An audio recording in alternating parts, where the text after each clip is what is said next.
Hello, सकाळी सकाळी मी हे गाठोडं घेऊन कुठं निघाले होते ते पुढे सांगतेच. त्याआधी संडे होता म्हणून आद्विकची डिमांड होती की नाश्त्यासाठी पास्ता बनव.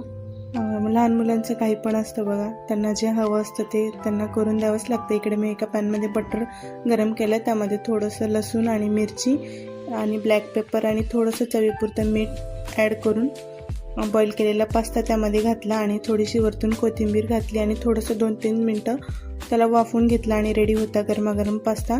खूप टेस्टी आणि क्विक रेसिपी आहे. खूप छान बनला होता. आद्विक म्हणत होता इकडे खूप यम्मी आहे पण आणि हेल्दी पण आहे. आणि हे सगळे कपडे मी धुतले होते, साड्या वगैरे, कारण आता मकर संक्रांतीच्या हळदी कुंकवाला खूपदा त्या घालण्यात आल्या होत्या आणि तशाच राहिल्या होत्या. म्हणून म्हणलं वेळ आहे तर धुवून घ्यावं. आणि नंतर मी रेडी झाले, मला जायचं होतं बाहेर एका ठिकाणी. त्याआधी आम्ही गिफ्ट घ्यायला गेलो होतो गिफ्ट सेंटरमध्ये. आणि इकडे आद्विकसाठी ही स्कूटी पाहत होतो आम्ही. त्याला ती काही आवडली नाही. नंतर मी त्यांना बाय बाय करून निघाले होते बसनी एकटीच जाण्यासाठी.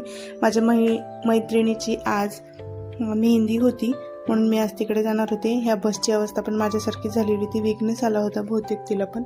आणि नंतर तिकडे गेल्यावर छान अशी मेहंदीची तयारी केली, प्लेट वगैरे सजवलं, छोटंसं त्याचं छानसं डेकोरेशन पण केलं होतं तिकडे. डेकोरेशन ते करून झाल्यानंतर खूप वेळ झाला होता, मला उशीर झाला होता निघायला, कारण मेहंदीची तयारीच आम्ही उशिरा सुरू केली होती आणि मी घरूनच उशिरा निघाले होते. इकडे नवरीबाई छान रेडी होऊन साडी घालून बसली होती आणि थोडीशी तिच्या हातावर मेहंदी पण काढली.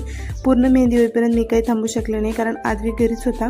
त्यानंतर परत रिटर्न बसने मी घरी निघाले. घरी आल्यावर हा गोंधळ बघितला, तुम्ही बघू शकता. जाताना सगळं क्लीन करून गेले. आल्यावरती माझं खूप डोकं दुखत होतं म्हणून आधी सगळ्यात चहा घेतला, नंतर थोडा वेळ बिग बॉस पाहिला आणि मग किचनमधला तो राडा आवरला. स्वयंपाक पण बाकी होता करायचा. त्यानंतर सकाळी ज्या साड्या धुतल्या होत्या त्या सगळ्या घडी करून ठेवायच्या होत्या, त्या वाळल्या होत्या, त्या तशाच ठेवल्या असतात तर तो पसारा तसाच राहिला असता. आणि घरामध्ये पसारा ठेवून बसायला मला तरी नाही आवडत. माझं एवढं डोकं दुखत होतं तरी मी हे सगळं आवरलं आणि सगळ्या साड्या आणि त्याच्यावरचे ब्लाऊज व्यवस्थित घडी करून ठेवून दिले कपाटामध्ये. आणि आद्विकचं मध्ये मध्येच करणं चालू होतं. मी घड्या करत असताना तो मध्येच येत होता, मी तुझा फोन बंद करतो, कॅमेरा बंद करतो, असं काहीसं चालू होतं त्याचं. असं ठीक आहे, लहान मुलांचं एवढं तरी चालत असतं. आणि मी सगळ्या साड्या पटापट घडी करून गेल्या. इथं जेवढं फास्ट दिसते तेवढा कमी वेळ लागला नाही, त्याच्यापेक्षा दुप्पट वेळ लागला मला ह्या साड्या सगळ्या घडी करून ठेवायला.